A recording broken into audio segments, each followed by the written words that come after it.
Assalamualaikum warahmatullahi wabarakatuh. Kali ini kita akan membahas tentang khodam, apa itu khodam, jenis-jenis khodam, dan apa dampak dari kita memiliki atau mempercayai dan membanggakan khodam. Dan apa seharusnya khodam yang boleh kita miliki. Berikut pembahasannya. Hati-hati jika punya khodam. Ternyata banyak yang belum mengetahui tentang khodam. Kami coba jelaskan lagi sebagai wawasan, agar nanti tidak menggunakan khodam fasik atau berobat pada orang yang memakai khodam fasik. Khodam itu bahasa Arab, arti dalam bahasa Indonesia itu pelayan atau pembantu. Arti dalam bahasa Jawa itu disebut perewangan. Jadi khodam itu adalah pembantu atau perewangan. Khodam itu bisa dari bangsa jin, siluman, setan, bahkan iblis. Itu dari golongan yang perlu kita hindari. Meskipun mereka mengaku sudah Islam karena dunia gaib itu banyak tipuan. Ada juga khodam dari bangsa malaikat, ini golongan yang baik. Ini yang seharusnya kita pakai dan miliki. Namun jarang sekali di zaman akhir ini yang mempunyai khodam malaikat. Kita akan fokus ke khodam dari bangsa jin, setan, siluman, iblis. Misalkan kita punya PRT, pembantu rumah tangga, kira-kira mereka mau nggak kerja pada kita terus? Nggak kita bayar? Jawabannya, mereka tidak mau, kalau nggak dibayar. Pembantu bangsa manusia itu ya uang biasanya. Lah hal ini sama aja orang yang punya khodam pembantu dari bangsa jin, siluman, setan, bahkan iblis, itu pasti akan membayar khodam itu.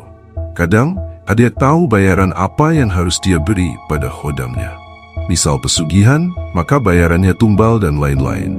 Kadang pula orang punya khodam, tapi tak tahu pihak kalau nanti khodamnya akan minta bayaran. Atau kadang orang nggak sadar kalau punya khodam. Inilah yang perlu kami jelaskan, semoga dapat dipahami.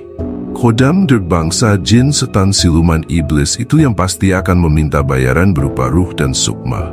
Orang yang punya khodam juga kadang meminta ruh sukma, orang yang meminta bantuan, orang yang punya khodam atau jadi tumbalnya.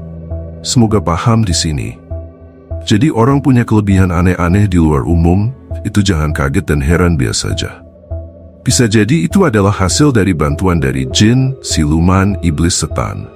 Nanti yang meminta bantuan kepada orang yang punya kelebihan itu pasti akan ditumbalkan. Misal ada orang yang bisa melihat gaib terawangan, bisa mengobati, melancarkan rezeki, jodoh, pengisian ilmu kebal, sakti, kanuragan, pengasihan, dan masih banyak lagi macamnya. Itu biasanya menggunakan khodam bangsa jin, siluman, setan, iblis. Nanti dia meninggal, sebagian ruhnya akan diambil khodamnya. Atau bahkan semua ruhnya diambil oleh khodamnya, sehingga tidak ke alam barzah, tapi jadi budak iblis. Kalau ada orang berobat atau punya hajat sesuatu, terus minta tolong dengan orang yang punya kelebihan, karena bantuan khodam jin, setan, siluman, iblis, ya nanti orang itu juga akan kena. Artinya juga akan diambil oleh khodam orang yang punya kelebihan. Karena itu hasil dari bantuan mereka. Jadi berhati-hatilah. Hidup ini ya sementara, masih panjang lagi perjalanan hidup kita ke depan nanti. Semoga dapat dipahami, kami hanya bisa mengajak dan menyampaikan. Orang percaya, silahkan, dan juga tak mengapa. Terima kasih. Wassalamualaikum warahmatullahi wabarakatuh.